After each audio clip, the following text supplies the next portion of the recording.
with Rick Casey. State Representative Ron Simmons of Carrollton has authored a House bathroom bill he hoped would be less controversial than the version already passed by the Senate.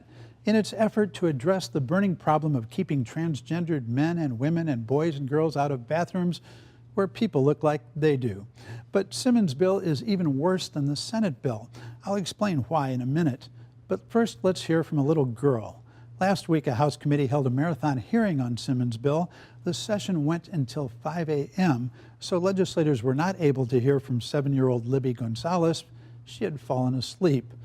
Born male, Libby identified as a girl from a very early age. Her parents, Frank and Rachel, didn't act on it at first, but they noticed that their child was becoming depressed and acting out, and said he wanted Santa Claus to turn him into a girl.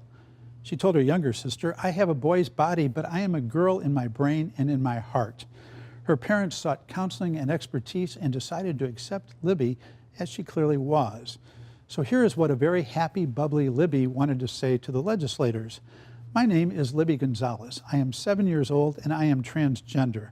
I love my school and my friends, and they love me too. I don't want to be scared to go to the bathroom or anywhere in public, and I never, ever want to use a boys' bathroom. It would be gross and weird. Please keep me safe." Proponents of the bathroom bill say their intention is to keep girls and women safe, despite being unable to produce any evidence that allowing transgendered women to use female facilities, as they quietly have for decades, endangers anyone. But their solution could lead to women feeling threatened and to many men feeling uncomfortable, and some even hostile. Consider some of the people who would be required to use the women's bathrooms. Through hormone therapy, many individuals born as women can become quite convincingly male. Does Lieutenant Governor Dan Patrick really want to send muscled and tattooed bodybuilders into the women's room?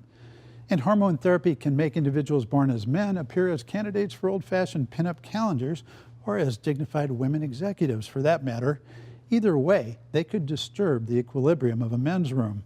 So how is Representative Simmons' House bathroom bill better than the Senate version, which would fine school districts and cities for accommodating transgendered people? Well, it isn't. It's worse, because it is broader than bathrooms. It's a simple bill covering only one page. It says this: "A political subdivision may not adopt an order, ordinance, or other measure to protect a class of persons from discrimination, or reduce or expand a class of persons protected under state law from discrimination. An order, ordinance, or other measure that is adopted by a political subdivision before the date this section becomes law and that violates subsection A is null and void." The bill would not fine cities or school districts for protecting transgendered people. It would simply wipe out ordinances that at least a dozen Texas cities have enacted to provide equal protection for sexual minorities and others, and prevent cities from ever enacting such protections in the future.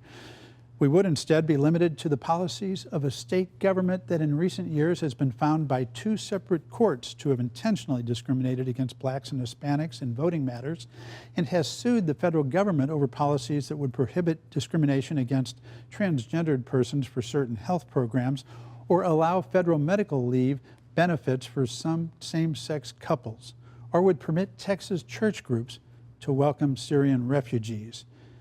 If this bill passes and gets the governor's signature, it will mean Texas sees both Washington and its own cities as tyrants for wanting to protect the vulnerable, such as Libby Gonzalez. And that's it for Texas Week. See you next time.